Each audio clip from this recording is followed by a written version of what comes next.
Sasakay ako ng bus. Inaantay ko lang. Papunta ako dun sa malapit sa bus terminal sa E-Mart.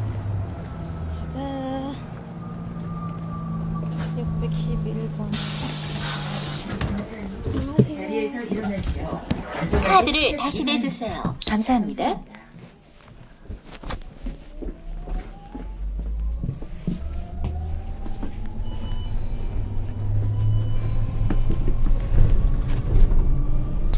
Nakasakay na ako sa bus.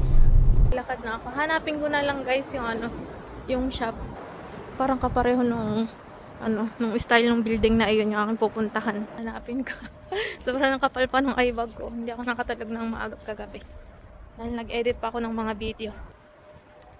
Hinahanap ko na lang yung yung shop noong aking papagpagawa ng pilik mata. At saka papagpawaksingan. Wait lang, hanapin ko muna. Baka magkamali ako ng mapuntahan. Nakikita nyo yung screen guys. Tapos yung bilog na may araw. Yan, susundan ko daw lang yun. Medyo malapit naman pala eh. Yan.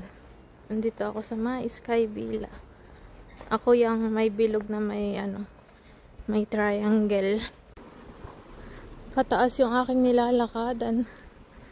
Ayan o, may nagdi-deliver dito naka-bike. Yung may mga battery na bike, yun yung ginagamit nila pang deliver. Dito mga gate, may mga CCTV. Yan. Tapos dito pa. Ilan-ilan yung mga CCTV. Paano ka dito magnanakaw ng mga gamit sa may pintuan? Dito pag pag may parcel ka, minsan yung mga delivery man, iniiwanan na lang sa may pinto. Ayan. Tapos minsan yung bahay walang tao.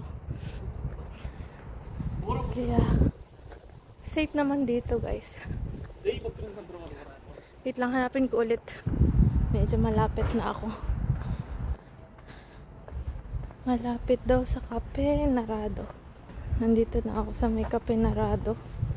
Cafe Narado. Char. Ito yung Cafe Narado. Tapos hanapin ko na lang yung pagpagawaan ko ng pilik mata. Nandito yata yun eh. Baka nasa taas kaya ng building. Sabay ganyan. Ito naman yung Cafe Narado. Nasaan kaya? Ay. Saan kaya yung banda? Chini Hair Salon? Aninde? Odetse? Wait lang guys. Hanapin natin. Lumampas na pala ako. By the pala Janabi. Janabi Boutique. Boutique. Dito na ako guys.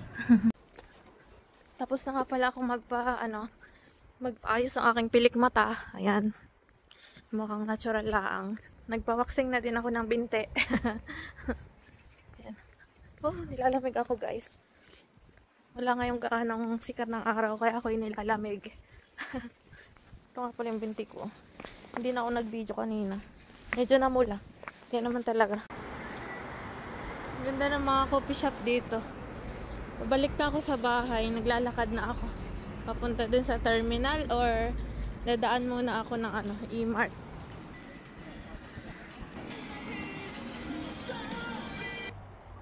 Gusto ko yung pilik mata ko guys. Oh, natural lang. Nabudol na naman ako. Ayan. Nagbili ako ng ng pants. Tapos ay ng long sleeve. Tapos kay Mr. Lim yung yung best. Panlamig.